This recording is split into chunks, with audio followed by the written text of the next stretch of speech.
Okay, open Bibles, Song of Songs, chapter 3. We're going to look at verse 6 through 11. So last night, Nate Hutchinson got married to Killian. It was the shortest wedding I have ever been a part of.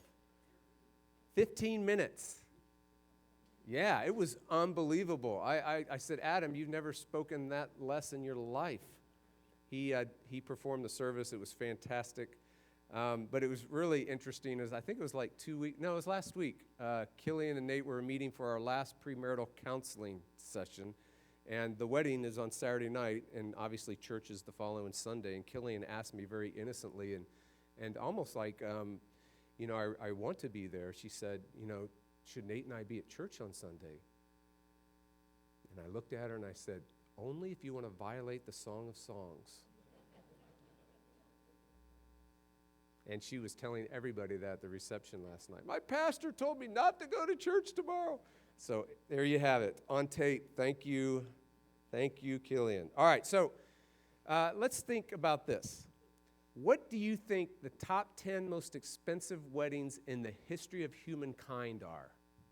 Well, I have them for you. I have done this research for you, and I would like to share them with you. And we're going to move fairly quickly, but I think it's very fascinating to listen to. Number 10, are you ready? This is number 10.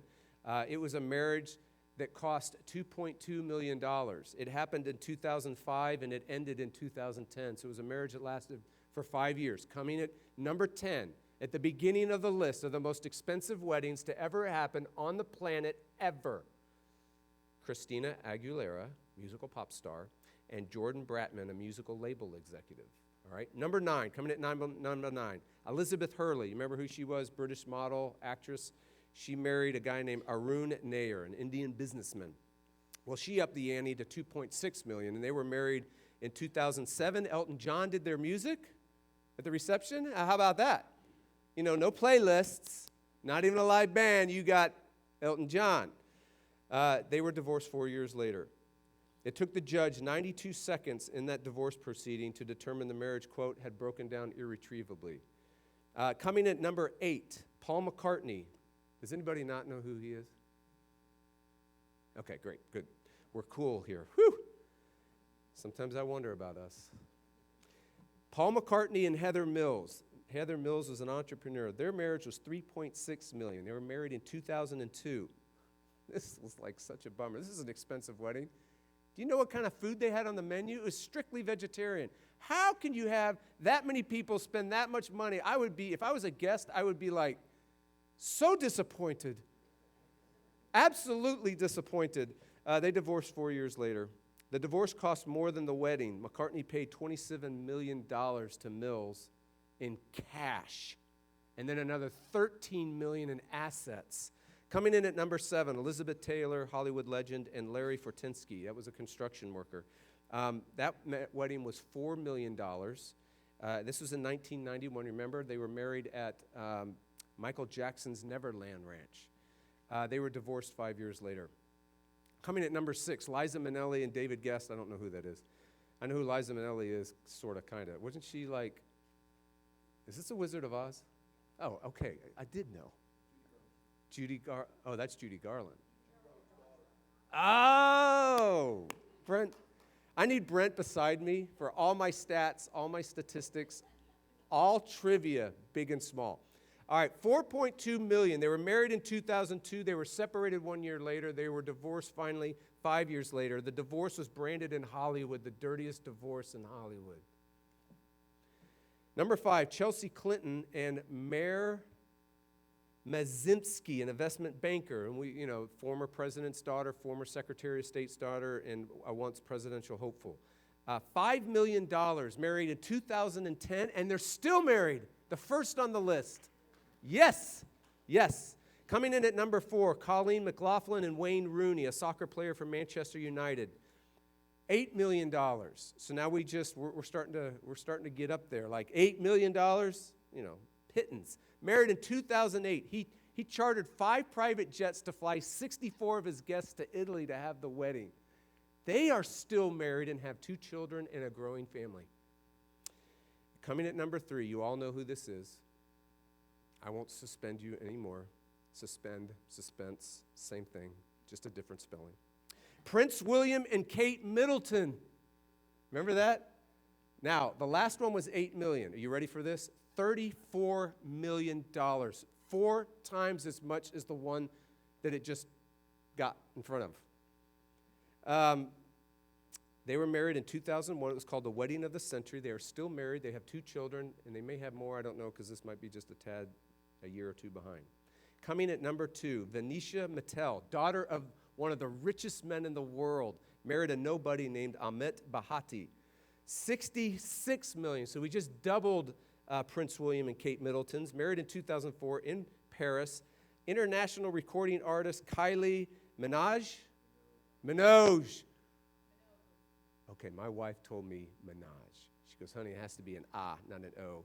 So that's on her. It's nice. All right, she was paid $330,000 to play for 30 minutes at that wedding. I want a raise. I preach longer than 30 minutes. Just saying. They were divorced in 2013. So who do you think the number one of all time, the most expensive wedding to ever happen on planet Earth? Are you ready? Prince Charles and Diana. $110 million. That's double number 2. They were married in 1981. 3,500 people were actually at the wedding. Another 750 million people watched it on TV. Her wedding gown had 10,000 pearls in it. It was a 25-foot train wedding gown, and she was transported to the place where the ceremony was held in a sheer glass carriage. Sadly, they were divorced in 1996. 15 years later, their relationship suffered from, they were very flirtatious with other people, not their spouses, not each other. And rumors, and then depending on what you read or what magazine or whatever, there was indiscretion, adultery as well. Then she died 1 year later in a car crash. But wait, there's one more. And in 2014, it broke into the top 10, and it took number 1 spot. Do you know who that is? Are you ready? Kanye West and Kim Kardashian. Oh, yes. If you don't know who they are, I cannot help you. Sorry, I'm not going to explain who they are. $18 million. They're still married. And it appears that a gospel revolution is taking place in their lives. It's fascinating, isn't it? The kingdom of God is like a seed or yeast. Survey by the Knot, a wedding planner service in 2016, showed that the average cost of a wedding in the United States in 2016 was $35,329. That was the average. So I am now telling my girls that, hey, eloping is not a bad idea. There's no shame in it. I could do the service for free with you and you, the person you're going to marry, their parents, and your mom, and I'll be fine. Everyone on the planet thinks weddings are a big deal. Do you know that? Everyone on the planet thinks weddings are a big deal, whether they last for 1 year or not. It doesn't matter what gender you are. It doesn't matter whether you are a Viking or a Spaniard. It doesn't matter whether you're 16 or 60. It doesn't matter whether you're a celebrity or a nobody. It doesn't matter your race. It doesn't matter your socioeconomic status. It doesn't matter what your tastes and personality is. Every single human being on the planet thinks weddings are a big deal. How can that be?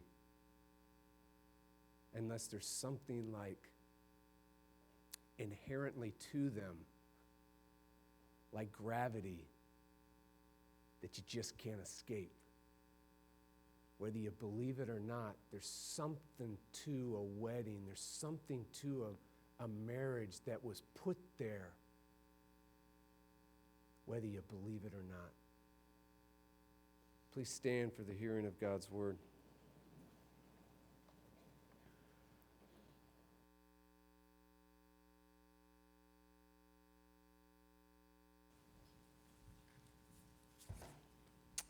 This is a reading from Song of Solomon, chapter 3, verses 6 through 11.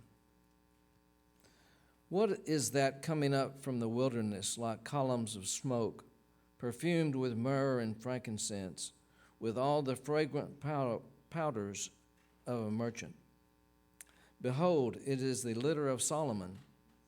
Around it are 60 mighty men, some of the mighty men of Israel, all of them wearing swords and expert in war, each with his sword at his thigh, against terror by night. King Solomon made himself a carriage from the wood of Lebanon. He made its post of silver, its back of gold, its seat of purple. Its interior was inlaid with love by the daughters of Jerusalem. Go out, O daughters of Zion, and look upon King Solomon with the crown with which his mother crowned him on the day of his wedding, on the day of the gladness of his heart. This is the word of the Lord. Please be seated. So, Lord, we ask that you would fill us with your Spirit. Would you shine on the page, give clarity to the mind, realness to the heart. And, Lord, what we're asking is that you, Jesus, we would experience you with your word this morning. And we ask this in your name, amen. All right, so why are weddings such a big deal? Why are they such a big deal? This whole passage is electric, isn't it? It's dramatic, it's vivid, it's experiential, it's emotional. The passage is saying to every reader, to you and me, feel it. Feel it. This whole passage is otherworldly, it's dreamlike, it's fantasy-like, it's surreal, it's like Cinderella. It says to every reader, could it be true? Is it true? This whole passage is epic. I mean, it's exotic, it's ultra, it's super, it's beyond, it's above, it's transcendent. The passage is saying to every reader, to you and me, it's saying, be in awe. Be in awe of what you see here. This whole passage is timeless, it's ageless. It's ancient and modern, mingling together at the same time, simultaneously at the same spot. It's saying to you and me, do you see it? See it. Open your eyes, see it. Because what's here has always been. When she shows up in verse 6, it's God-like. Do you see that? Look at verse 6. She shows up, and if you're an Israelite, you're an Israelite, and you see, what would an Israelite think? What would they feel? What would they envision when a pillar of smoke, a pillar of fire starts coming towards them out of the wilderness? God is here.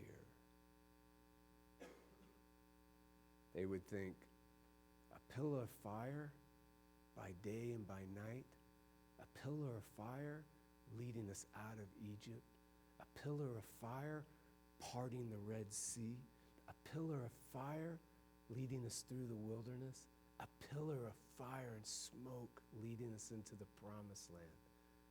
An Israelite would see verse 6 and they would go, God is showing up. This is probably why she, the woman in the marriage or the wedding, only gets one verse, because she's compared to God, and the man is compared to King Solomon, only King Solomon, and he gets 5 verses, right? He needed more because he was feeling insecure. Why are weddings such a big deal? I mean, why this mixture of the historical? Like, this is a legit kind of historical image and realm and referent point of one of King Solomon's wedding, using all the images of it. So why do you have this historical mingling with this celestial realities? Why do we have this intersection of earthly stuff with heavenly stuff? And the answer from the Song of Songs is because God has embedded into marriage magic.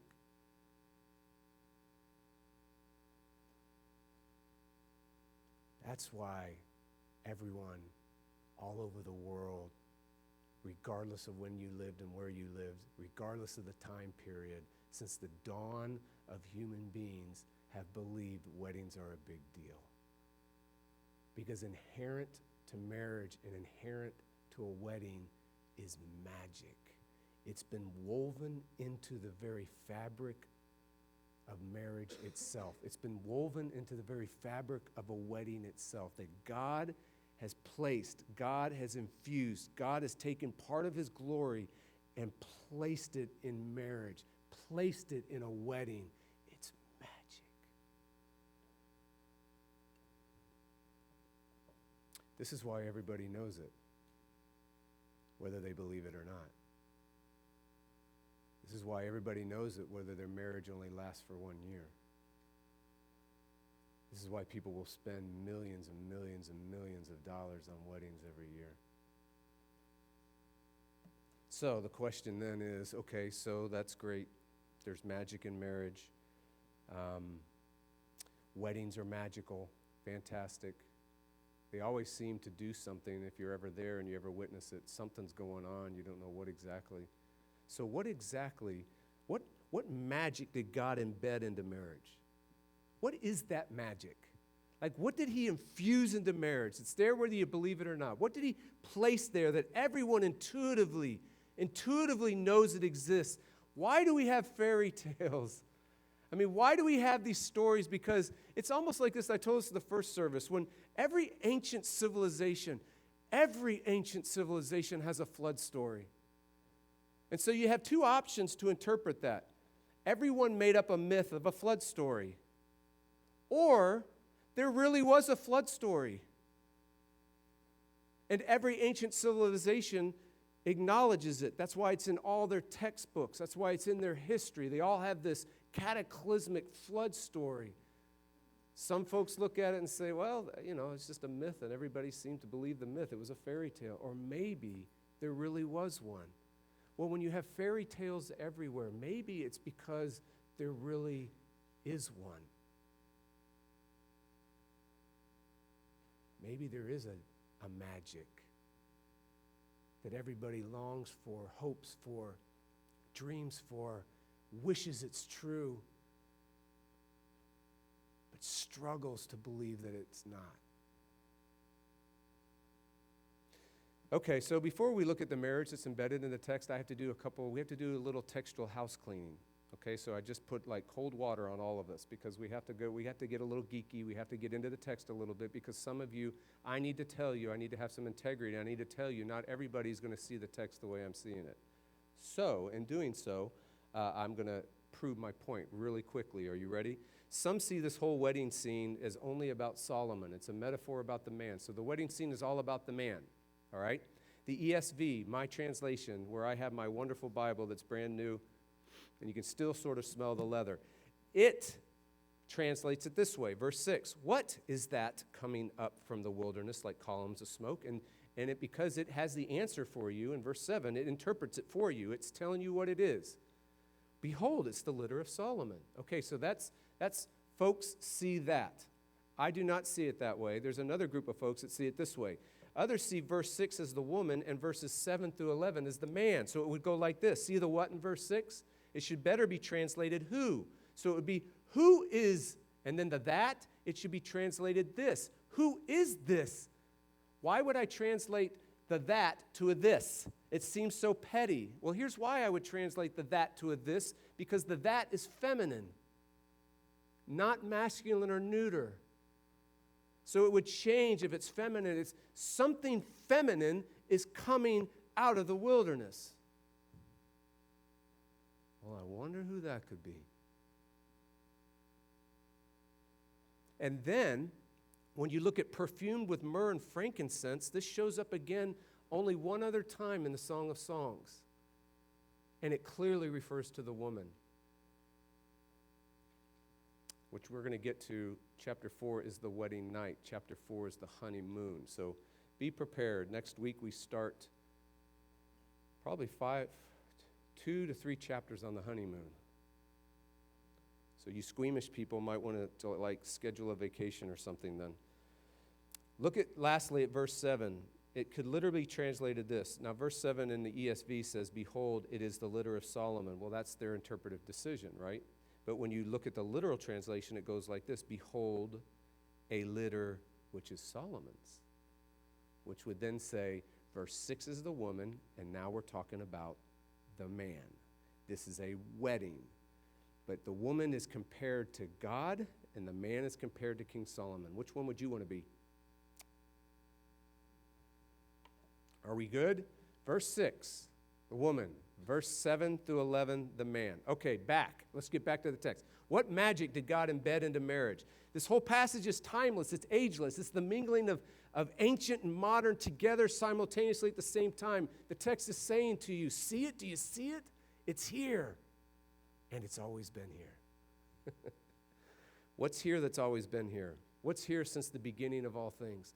What's here since the first original woman and man were formed out of the dust and placed on the planet? What's here? What's so ancient? What's so modern? What is the magic? The answer is the magic of covenant.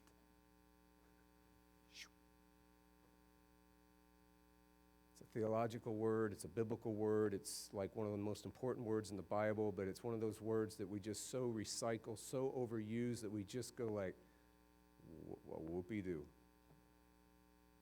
You know, we all fall in love with the word, like everything becomes a covenant. Covenant worship, covenant communities, covenant Bible studies, covenant men's group, covenant women's group, covenant, safari groups, whatever. Covenant everything. And then we get sick of the word. We drop it for 10 years, and then someone new comes in and goes, hey, I discovered this new great word called covenant. And the church does it again, and we do this every 10 years. But the reality of the covenant doesn't make much sense. It doesn't have the impact. So if you don't get gripped by covenant, let's get gripped by the meaning of it. Are you with me? Here's the meaning of it.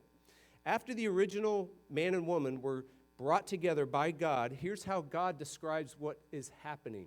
When God brings the man and the woman together in the first marriage, in the first wedding ceremony, this is the way it's described. It's recorded as a covenant.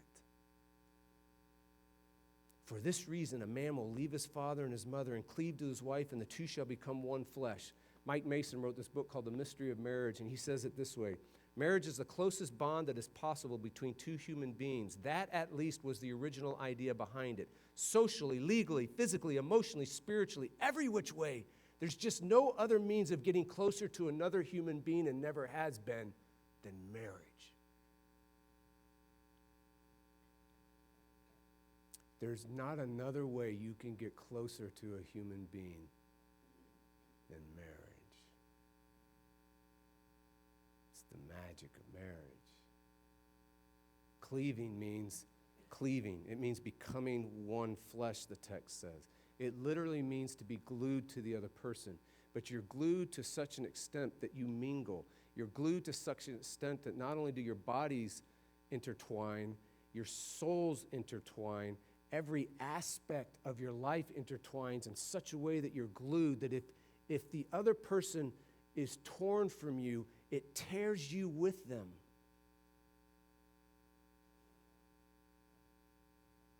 This is not one person swallowing. So a covenant is not one person swallowing up the other person. That would be called control. It's not one person being swallowed up by the other person willfully. That would be called codependency. And it's not two people living independent lives. Those would be called roommates. It's two people forming one new single unit. One new thing called a one flesh thing. Cleaving is binding and bonding and mingling and mixing of two lives, two souls, two bodies, two whole lives together, and that's called the magic of covenant. It is a binding love forever. It's the stuff of fairy tales. It's the stuff everybody dreams about. It's the stuff that you hope is true, you wish is true, but you wonder is probably not. So what difference does the magic of this covenant, this is what covenant means, what difference does this magic make in your marriage right now? What difference does it make for anyone considering marriage right now? What difference does it make for the single who hopes to be married one day, or for the single who knows they will never be married one day? What practical difference does this make? And here's the answer. First, it enables each spouse, this magic of covenant enables each spouse to leave lesser commitments in their life and in their relationship. It enables them to do it. For instance, listen again to Genesis. For this reason, a man will leave his father and his mother. Why would you leave your father and your mother? That's so weird. Aren't fathers and mothers good things? Aren't friends good things? Aren't children good things? Aren't earthly relationships good things? But somehow there's something happening here. There's something incredibly magical here. There's something strange here. For this reason, a man will leave his father and his mother, cleave to his wife, and the two will become one flesh. If you are married, your marriage engages your whole soul. If you're married, your marriage is your most important relationship on the planet. It's the most fulfilling relationship on the planet for you. Your spouse is now your first priority in life. You are now best friends and lovers. Tim Keller in The Meaning of Marriage says it this way. If your spouse is not the number one priority in your life, the number one priority relationship in your life, if that's not happening, what will happen is something else will become that. And this is what he says. If you see your spouse mainly as a sexual partner, so if your whole soul isn't engaged, if you aren't cleaved, if you aren't united, bonded forever, binding love with your spouse, but you only see them as a sexual partner, or you only see them as a financial partner. That's what he's saying. If you see your spouse mainly as a sexual partner or financial partner, you will find that you will need pursuits outside of your marriage to really engage your whole soul. In that case, children, parents, career, political, social activism, hobbies, or a network of close friends, one or more of these things will capture your imagination, provide joy and meaning, and absorb emotional energy more than your marriage. And that will be deadly, he says. Your marriage will slowly die if your spouse senses that he or she is not your first priority in your life. If your spouse, if you're married, if your spouse is not your first priority in your life, whatever is your first priority in your life is now your pseudo spouse.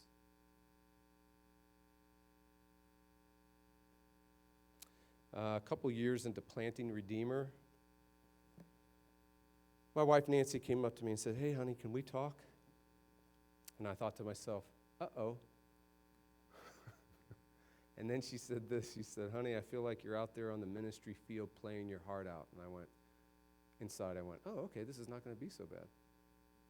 And then she said, "And I'm on the sidelines, waving, trying to get your attention, but you don't see me."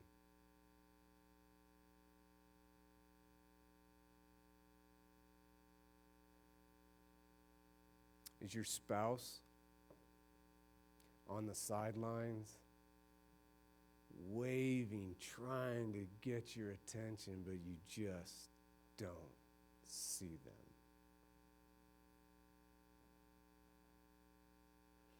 Leave lesser commitments.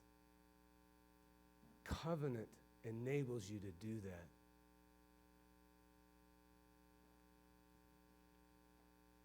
Even ministry is a lesser commitment. Do you know what the number one, since the beginning, since Jesus walked this earth, and there has been a thing called ministry, that the number one problem, the number one devastation, the number one ravaging of marriages for Christians and for pastors and for Christian leaders and for missionaries and ravages families. You know what the number one thing that does it? The lesser commitment of ministry.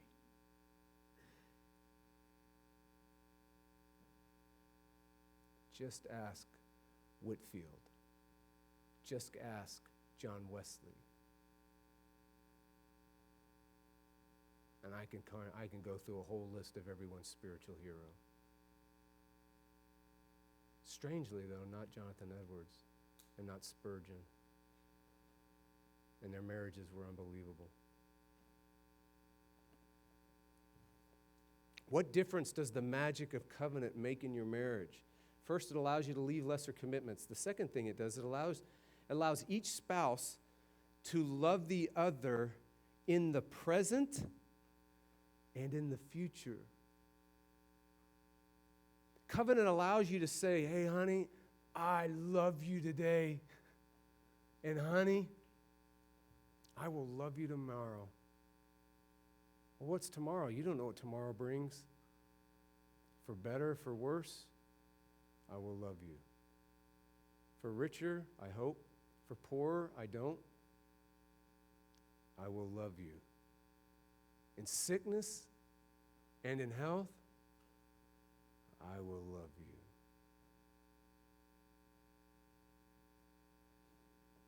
Song of Songs scholar Sharon Jane says it this way: I married Steve because I love him. Now I love him because I married him. Covenant says, we're in this together, no matter what. Wendy Plump wrote a painful article for the New York Times. She committed adultery. She had an affair on her husband, and she writes this article, incredibly painful article. She says during the affair, listen, the great sex is a given. Let's just get that out of the way. It's a given. When you have an affair, you already know you will have passionate sex. The urgency, the newness, and the illicit nature of the affair practically guarantees that you will, end quote. She speaks of how the thrill of the forbidden, the ego rush of being desired, the electricity of the sexual encounter, she says, all that stuff is mistaken for love. And then she turns the article in this really strange direction. She looks at her parents and she says, quote, they have this marriage of 50 years behind them, and it's a monument to success. A few weeks or months of illicit passion could not hold a candle to it. And then she asks this unbelievable question. She says, if you were 75, which would you rather have? Years of steady, if occasionally strained devotion, or something that looks a little bit like the Iraqi city of Fallujah, cratered with artillery shells? Covenant says, we're in this together no matter what. I love you today, and I will love you tomorrow. Now, those of us that are married, if you're in that club called marriage, you know how difficult this is. Everything I just said is incredibly difficult. You know, well, it's so, how do you experience this magic of covenant in your marriage? It feels so elusive. How do you get it real in your life and real in your marriage? It's just so hard to work at, right? Here's the good news, though. You don't make it happen. Well, we just said we got to have this binding relationship of love. We got to entwine our bodies and our souls in all areas of our life, and that's so difficult. That's so impossible. That's so hard. It's such a difficult thing, and the answer is from Jesus and from God and from the Holy Spirit, from the Bible. You don't do that. God does. What? Look at verse 6 again. Who is this coming up from the wilderness like pillars of smoke?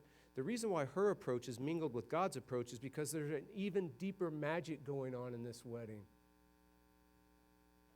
God is there. That's the point. And God is establishing this covenant. God is creating this binding relationship. God is actually sealing and union these two lives.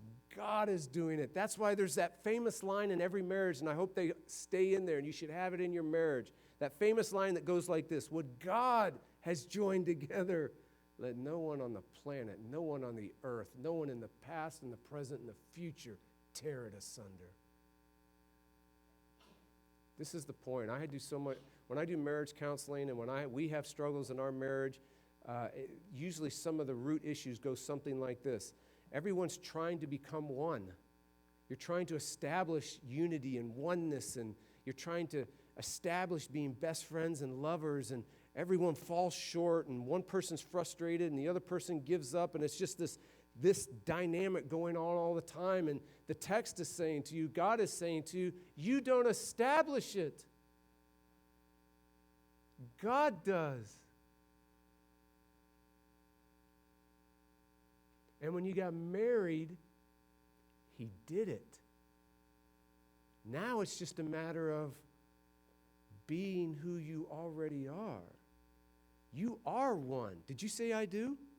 Uh-huh. Okay. You're one. You're one flesh. You're in covenant. Done, kaput, over, kibitz, whatever. Dos vidanye, it's finished. Now, get to work. Now, live it out. Now, because it's been done for you, fight for it.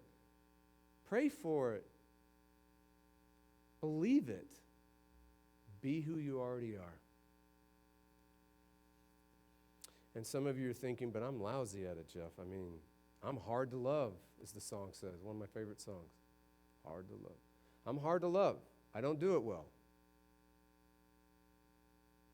One of the most famous covenants in all the Bible was made between God and a man named Abraham. Some of you might remember who he is. What happens is God and Abraham form this covenant. So you got two people coming to form a binding love relationship forever. And so, as was custom in the ancient Near East, what they would do is they cut all these animals to pieces, cut them in two, slice them open, and would spread half of them out over here, the other half over here. And when you would form a covenant, you'd form a binding relationship. You'd take two and make them one, whatever it was. The two parties would walk through these sliced bodies, through this blood and this gore. And they would each take their turn and walk through, because what they are saying to the other person in forming this bonding relationship: if I don't keep it, may I be torn in two. If I fail you in this covenant, may I be torn asunder. And then the craziest thing happens, y'all. Abraham's ready, God's ready, and then all of a sudden God turns to Abraham and he knocks him out. Just, I don't know what it was. Was it he put him in a trance, he just bopped him on the head? I don't know what it was, but it's one of those things where Abraham is awake, but he's not awake. He can see what's happening, but he can't move. So maybe it was one of those paralysis things that got him, and he just froze. I don't know what God did, but he knocked him out. And then the most breathtaking thing in the world happened is that God then walks through the sliced pieces alone. All alone. He shoulders all the responsibilities of the covenant himself. It is a one-way covenant. Abraham never walked through it. But wait a minute. He did.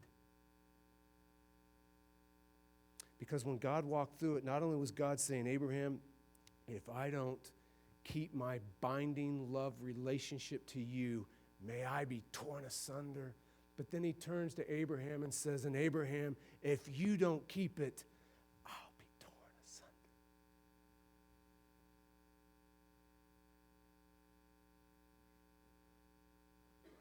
And so Abraham does not keep the covenant. And you and me, we've been covenant breakers our whole life against God. And if you're married, you know you're a covenant breaker in your marriage too. And so God cuts himself in two